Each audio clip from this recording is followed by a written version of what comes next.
What's up, everybody? Welcome to another episode of The Vinyl Den, your channel for record collecting by record collectors. I'm Nick. It's Tuesday. Time to check out some new releases that are coming out this Friday, October 31st. Yes, it is Halloween. We do have some new releases coming out this Friday. It's about 450 albums that are coming out this week. I got a ton on my list for today.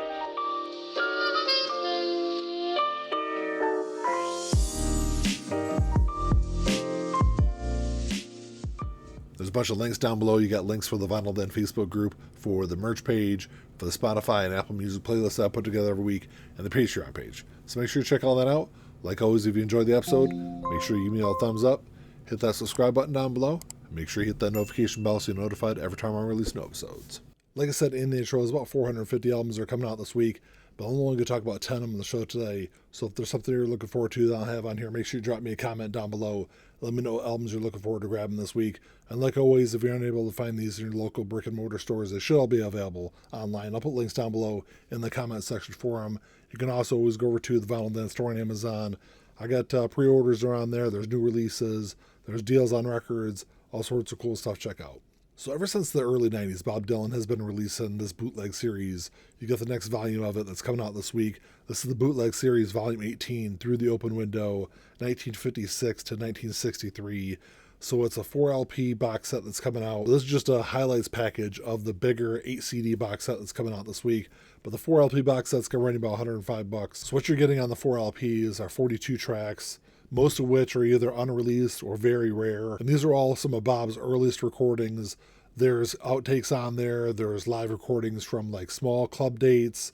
There's like informal gatherings at friends' apartments on here. There's recordings from jam sessions. I think there's some really cool stuff that's going to be included on this box set. It comes with a 24-page book. It's housed in this nice deluxe slipcase. I know this highlights package is also going to be available on 2 CDs for around $35. And then if you want the full box set, the full 8 CD box set, I want to say that's around $150 or $160. Which I think if you're a big Bob Dylan fan, I think the bigger box set is probably the best way to go because you're getting all that material across all those CDs.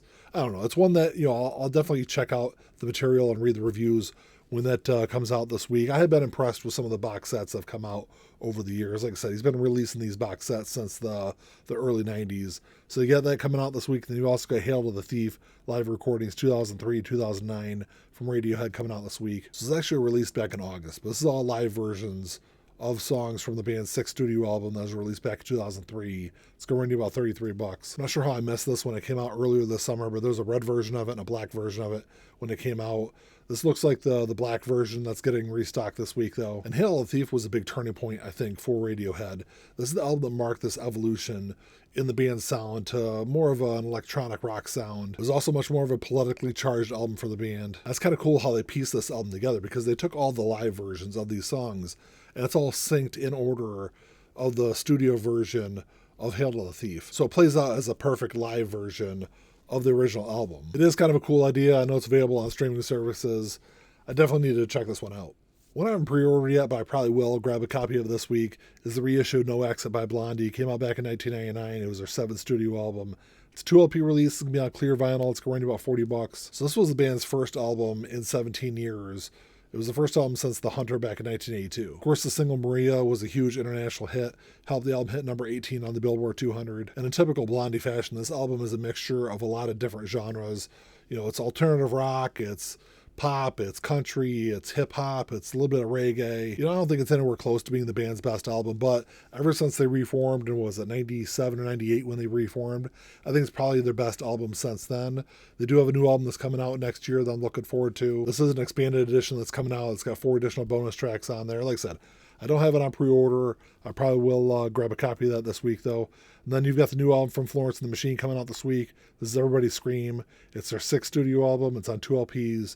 It's also going to run you about $40. I said it for the last several years. I think Florence and the Machine they're probably one of the best indie rock bands that are out there today. This is the follow-up to their 2022 album, Dance Fever. And from what I've read about this new album, it sounds like this is going to be their most personal album yet. I know during their 2023 tour, Florence ended up needing life-saving surgery. It sounds like a lot of the stuff on this new album pulls from that experience. I feel like over the course of their last 4 albums, they've been getting better on each and every album. And, all 4 of them have charted in the top 10 on the Billboard 200. I'm sure this one's going to follow suit with the last ones. The next release is an album I've long called probably one of the most underrated progressive rock albums of the 2000s. This is 10 Stories Down by Pineapple Thief. Came out back in 2005.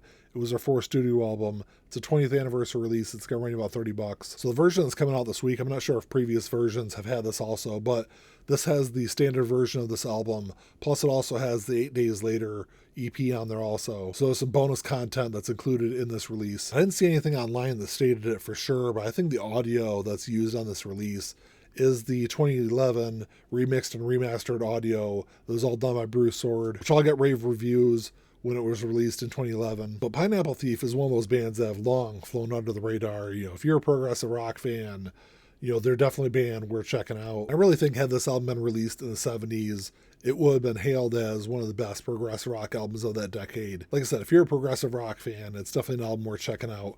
You've also got Lighthouse, Live from London from Duff McKagan coming out this week. This is a new live album. It's a 2 LP release. It's going to run you about $36. So this was recorded live in front of a sold-out crowd in October 2024. And Duff performed songs from across his songwriter career.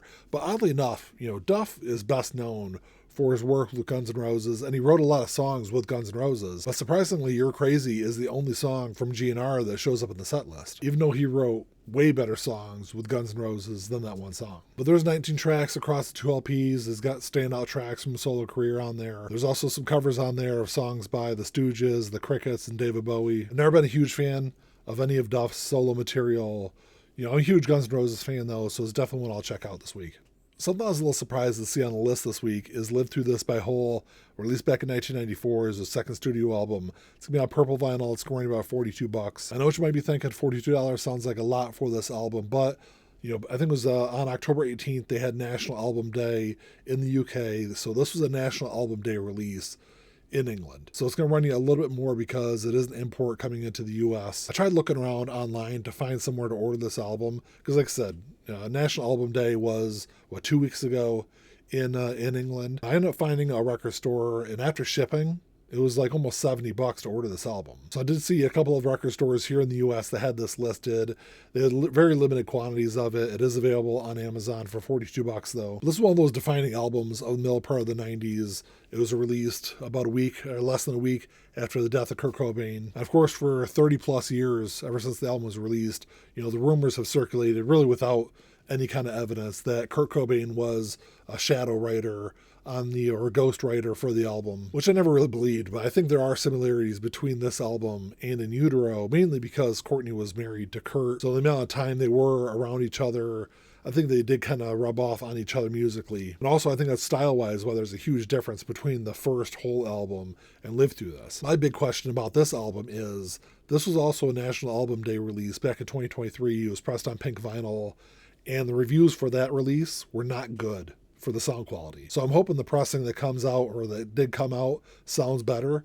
I haven't gone online and looked up reviews for it yet. I did already pre-order a copy of it through Amazon. So if I do get a copy of it, we'll see how the sound of it compares to. I do have a 2016 pressing of it, which sounds absolutely fantastic. As far as reissues go, I think that 2016 pressing is kind of hailed as the best sounding version of that album. So you got that coming out this week. Then you've also got Bohemian Rhapsody, I'm in Love in My Car by Queen. It's going to run about $20. This is being released to celebrate the 50th anniversary of Queen's masterpiece album, A Night at the Opera, which was released 50 years ago back in November of 1975. And since Bohemian Rhapsody was the centerpiece of that album, it only makes sense to release a 12-inch single of it with the original B-side, I'm in Love in My Car. It's going to be available on Cobalt Blue vinyl. I'm not a huge fan of 12-inch singles, but this is such a classic song. It was the album that made Queen global superstars. It's a song that, even 50 years later, it still lives on in the mainstream and is still relevant today. There's also a reissue of the self-titled debut album from the damn Yankees coming out this week. Came out back in 1990. It's the 35th anniversary. It's going to be on translucent blue vinyl. It's going to be about $39. This is the supergroup put together by Ted Nugent, Tommy Shaw of Styx, and Jack Blades of Night Ranger. They were a band that I was a little surprised were as successful as they were when they got together, because they blended that classic rock swagger with that 80s power ballad polish. And when they released that album, rock was already changing. It was already kind of leaving some of that behind. The single High Enough was a huge hit number 3 on the Billboard Hot 100. Helped the album go double platinum here in the US. It would hit number 13 on the Billboard 200. The album overall was a huge success. They would release a second album Don't Tread in 1992. Commercially did pretty well, but just couldn't duplicate the success of that first album. Kind of surprised this one's already getting reissued, because I feel like this just got reissued maybe a year and a half ago. If you have been looking for a copy of it, it is coming out this week. Then the last album I got on my list this week is the Lost Boys soundtrack. Came out back in 1987. It's going to run you about $39. Of course, it's a soundtrack for the huge 1987 film. It's got translucent red vinyl. They're calling this a Halloween edition, which I really don't know why, other than it's on red vinyl. I've long said this is one of the best movie soundtracks of the later part of the 80s. It's got some great covers on it. The version of People Are Strange by Echo and the Bunnymen is an absolute classic. Roger Daltrey does a version of Don't Let the Sun Go Down on Me. Is another great version. I don't own a lot of movie soundtracks, but this is one of those albums that I've long considered an essential release. Even almost 40 years later, this is still a great spin. Well, that's all I got for you today, guys. Thanks for checking the show out. Make sure you drop me a comment down below. Let me know what you're looking forward to grabbing this week.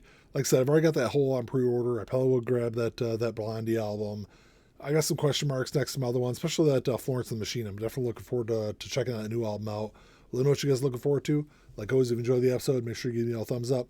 Hit that subscribe button down below. That's all I got. Until next time, keep on spinning. Peace.